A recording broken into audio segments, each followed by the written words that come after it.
noite, Vitor Hugo Gomes de Souza. Bom, na primeira etapa do projeto eu apresentei a estrutura principal do Smart List, com autenticação de usuário, criação de listas, gerenciamento básico de compra. E nessa segunda etapa o objetivo vai ser evoluir o sistema, adicionando funcionalidade e aumentando a organização, controle financeiro e a experiência do usuário. Então, para isso, eu implementei os CRUs de categorias, orçamento, edição de itens e edição de listas. E utilizei de APIs via CEP e geolocalização para encontrar os mercados próximos. Então, foi criado um CRU de categorias para permitir organizar as listas por tipo. Então, o sistema ele salva uma categoria no banco. Eu também implementei uma edição para alterar categorias existentes e a opção de exclusão para manter os dados organizados. Bom, também foi implementado um sistema de controle financeiro para que o usuário ele consiga definir o limite de gasto para cada lista.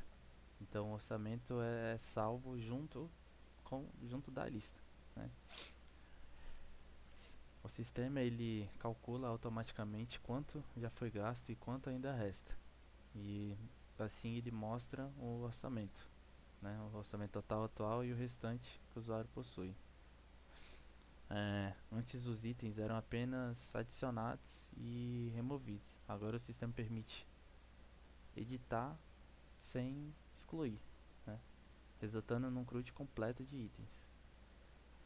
Bom, também foi implementada uma edição da estrutura completa dessa lista, né? Sem a necessidade de recriar, sem a necessidade de uma recriação, resultando também num CRUD completo de listas.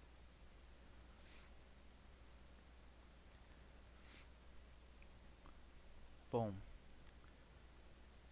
o sistema ele consome uma API externa para buscar o endereço automaticamente a partir do CEP informado, né? Então, endereço, bota CEP, buscar endereço, aí aparece, clica em voltar, mercados próximos, buscar, e aí aparecem os mercados, né, mais próximos, com base nessa geolocalização. Bom, o sistema ele consome uma API externa para buscar esse endereço, né?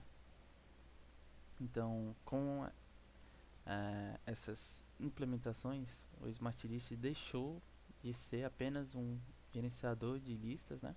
E passou a oferecer organização por categoria. Então tem o controle financeiro, integração com serviços externos. Deixa eu vir aqui minhas listas, editar. Então assim, hoje tem o orçamento, né? Tá aqui orçamento 500, editar, consigo abrir a lista, tem outras embaixo. Ali o que eu falei do orçamento atual, o restante, quanto que tem. Então assim, hoje o sistema ele possui um CRUD de usuários, um CRUD de listas, um CRUD de itens, CRUD de categorias e também tem integração com APIs externas. Então, para isso o Smart List ele utiliza o banco de dados MySQL para armazenar informações dos usuários, listas, itens e categorias. As informações dos usuários elas ficam armazenadas, né, nessa tabela. Desculpa. Já as senhas elas não são armazenadas em texto puro. Então, antes de salvar, o sistema ele criptografa, tá aqui a criptografia, utilizando um hash para aumentar a segurança. Então, no login, o sistema ele compara a senha que foi digitada com a senha que foi criptografada. Bom, essa tabela ela também armazena essas listas criadas pelos usuários, né? Então, para isso o orçamento ele foi implementado com uma coluna da tabela listas, porque pertence diretamente a cada lista, né? E já na tabela itens, os itens eles ficam vinculados às listas por meio do campo lista ID, né? Isso permite calcular automaticamente o valor total das compras. Bom, Na tabela categorias, as categorias elas ficam separadas para permitir a reutilização e organização. É, já que na aplicação ela se conecta ao banco, né, para gravar e recuperar todas essas informações que foram exibidas no sistema, né? E por fim, o banco ele foi estruturado para manter a organização, a segurança dos dados e o relacionamento entre essas funcionalidades.